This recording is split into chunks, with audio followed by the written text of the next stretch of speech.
Today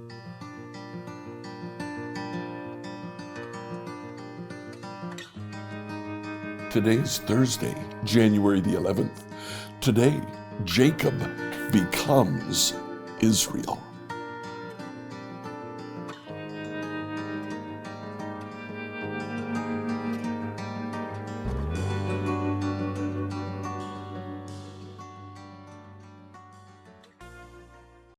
As we read through the Bible in a year today, I'd like you to read Genesis chapter 31 through 32. Here in this passage in 31, Jacob leaves his father-in-law Laban. Now, he leaves secretly because he's confident that Laban, one, will not want him to leave, and two, would do something to keep his flock. Well, Laban chases him down, and in a very interesting twist, Jacob's wife, Rachel, has stolen the family gods. Now, this was one way in which the birthright was passed down from father to son. Rachel is ensuring her future by stealing the family gods. Laban is looking for the family gods. He looks all through the camp. Jacob is unaware of what's happened. When he finds Rachel, Rachel says, it is happening to me as happens to all women. I'm on my period. At that point in time, during the days of heavy flow, they would simply sit on rags. Rachel said, "Excuse me for not getting up." Her dad says, "Oh, that's okay, that's okay." Well, she's sitting on the family gods. Jacob moves on then. He comes in chapter 32 to protect himself. Jacob and Laban do make a non-aggression pact before they leave each other. But now Jacob has to deal with Esau, who was very aggressive when Jacob fled from that area. So Jacob sends all kinds of gifts ahead of himself. He sends his wives and his children ahead of himself, and then he himself comes last. Waiting overnight to go and see Jacob, a man appears to Jacob. Jacob's waiting to see Esau. A man appears to Jacob, and they begin to fight. They begin to wrestle. Now remember, Jacob's name is the wrestler. Jacob fights with the man all night long, and it appears like they've come to a standstill. But when the sun comes up, the other man simply looks at Jacob, reaches down and touches his thigh. And Jacob was lame for the rest of his life. The man shows his true power, shows that he was just toying with Jacob. Jacob says, "Who are you?" The man says, "Why do you want to know? What is your name?" Jacob says, "My name is Jacob the wrestler." The man says, "Not anymore. Your name will be changed to Israel." Do you know what Israel means? God fights. Instead of fighting for yourself, Jacob, God will fight for you. It's interesting that from this time on, Jacob does not initiate aggression, even though he is in the situation in which he could. Enjoy today as you read Genesis 31 and 32. But Jacob soon learned that Laban's sons were grumbling about him.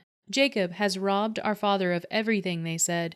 "He has gained all his wealth at our father's expense." And Jacob began to notice a change in Laban's attitude towards him. Then the Lord said to Jacob, "Return to the land of your father and grandfather, and to your relatives there, and I will be with you." So Jacob called Rachel and Leah out to the field where he was watching his flock.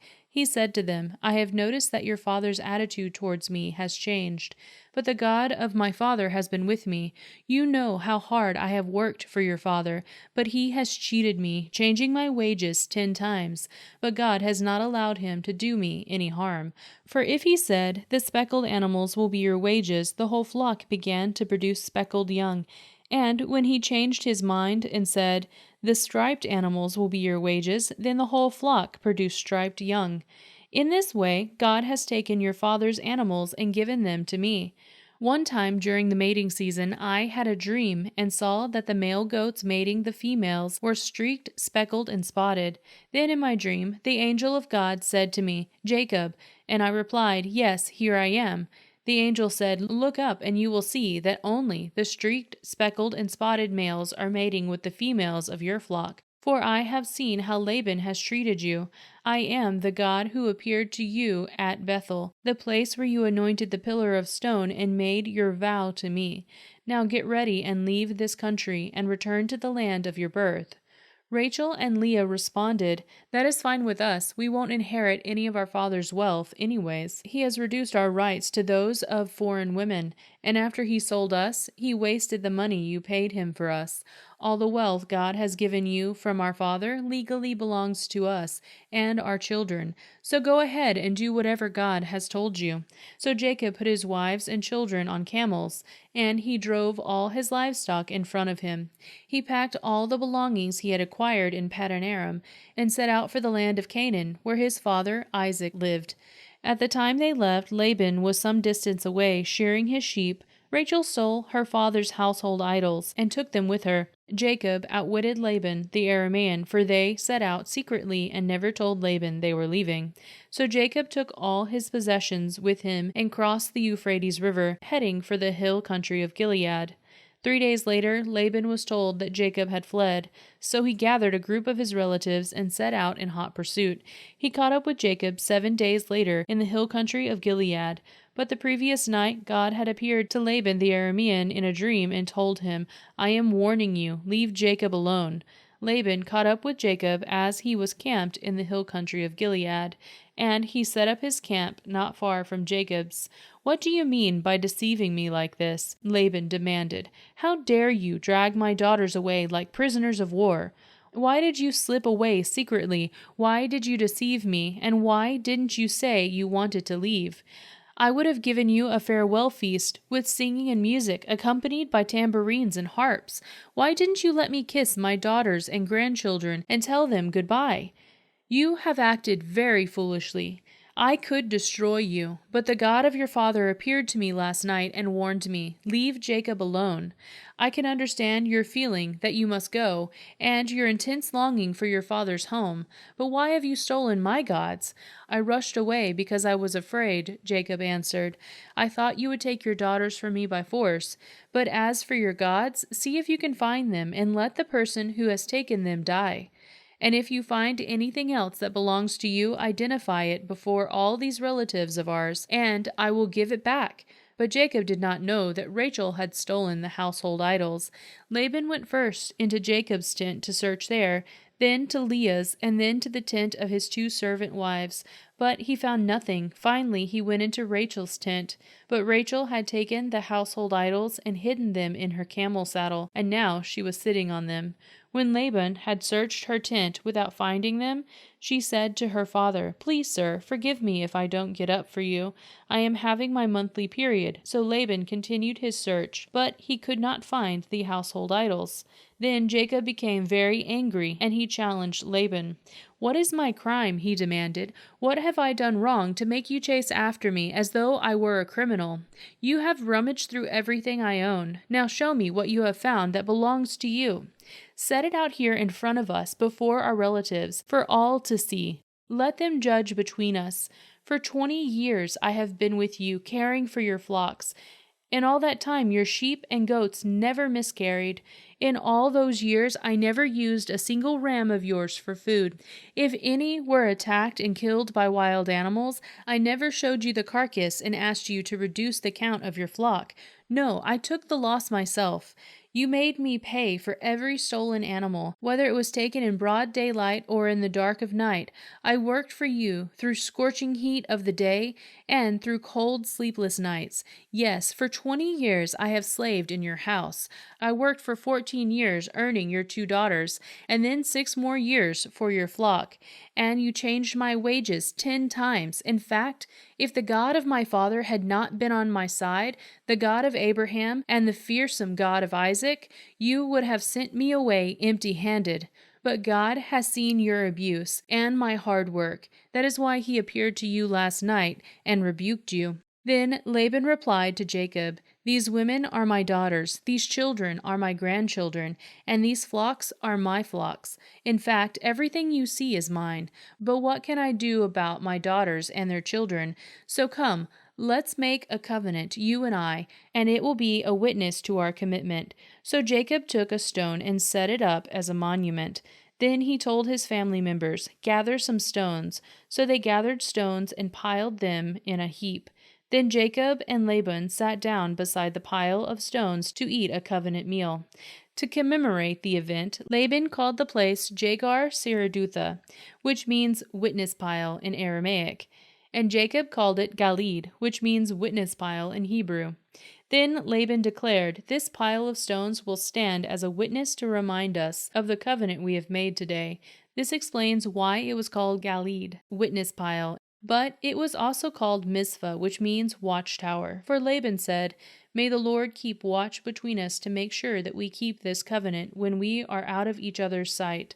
If you mistreat my daughters, or if you marry other wives, God will see it even if no one else does. He is a witness to this covenant between us. See this pile of stones, Laban continued, and see this monument I have set up between us? They stand between us as witnesses of our vows. I will never pass this pile of stones to harm you, and you must never pass these stones or this monument to harm me. I call on the God of our ancestors, the God of your father Abraham, and the God of my grandfather Nahor, to serve as a judge between us. So Jacob took an oath before the fearsome God of his father Isaac to respect the boundary line. Then Jacob offered a sacrifice to God there on the mountain and invited everyone to a covenant feast. After they had eaten, they spent the night on the mountain. Laban got up early the next morning, and he kissed his grandchildren and his daughters and blessed them. Then they left and returned home. As Jacob started on his way again, angels of God came to meet him. When Jacob saw them, he exclaimed, This is God's camp. So he named the place Mahanaim. Then Jacob sent messengers ahead to his brother Esau, who was living in the region of Seir, in the land of Edom. He told them, Give this message to my master Esau. Humble greetings from your servant Jacob. Until now I have been living with Uncle Laban, and now I own cattle, donkeys, flocks of sheep and goats, and many servants, both men and women. I have sent these messengers to inform my lord of my coming, hoping that you will be friendly to me. After delivering the message, the messengers returned to Jacob and reported, We met your brother, Esau, and he is already on his way to meet you with an army of 400 men. Jacob was terrified at the news. He divided his household along with the flocks and herds and camels into 2 groups. He thought, if Esau meets one group and attacks it, perhaps the other group can escape. Then Jacob prayed, O God of my grandfather Abraham, and the God of my father Isaac, O Lord, you told me, return to your own land and to your relatives, and you promise me, I will treat you kindly. I am not worthy of all the unfailing love and faithfulness you have shown to me, your servant. When I left home and crossed the Jordan River, I owned nothing except a walking stick. Now my household fills 2 large camps. O Lord, please rescue me from the hand of my brother Esau. I am afraid that he is coming to attack me, along with my wives and children. But you promise me, I will surely treat you kindly, and I will multiply your descendants until they have become as numerous as the sands along the seashore, too many to count. Jacob stayed where he was for the night. Then he selected gifts from his possessions to present to his brother Esau. 200 female goats, 20 male goats, 200 ewes, 20 rams, 30 female camels with their young, 40 cows, 10 bulls, 20 female donkeys, and 10 male donkeys. He divided these animals into herds and assigned each to different servants. Then he told his servants, "Go ahead of me with the animals, but keep some distance between the herds." He gave these instructions to the men leading the first group. "When my brother Esau meets you, he will ask, 'Whose servants are you? Where are you going? Who owns these animals?' You must reply, 'They belong to your servant Jacob, but they are a gift for his master Esau. Look, he is coming right behind us.'" Jacob gave the same instruction to the second and third herdsmen, and to all who followed behind the herds. "You must say the same thing to Esau when you meet him, and be sure to say, 'Look, your servant Jacob is right behind us.'" Jacob thought, "I will try to appease him by sending gifts ahead of me. When I see him in person, perhaps he will be friendly to me." So the gifts were sent on ahead, while Jacob himself spent the night in the camp. During the night, Jacob got up and took his 2 wives, his 2 servant wives, and his 11 sons, and crossed the Jabbok River with them. After taking them to the other side, he sent over all his possessions. This left Jacob all alone in the camp.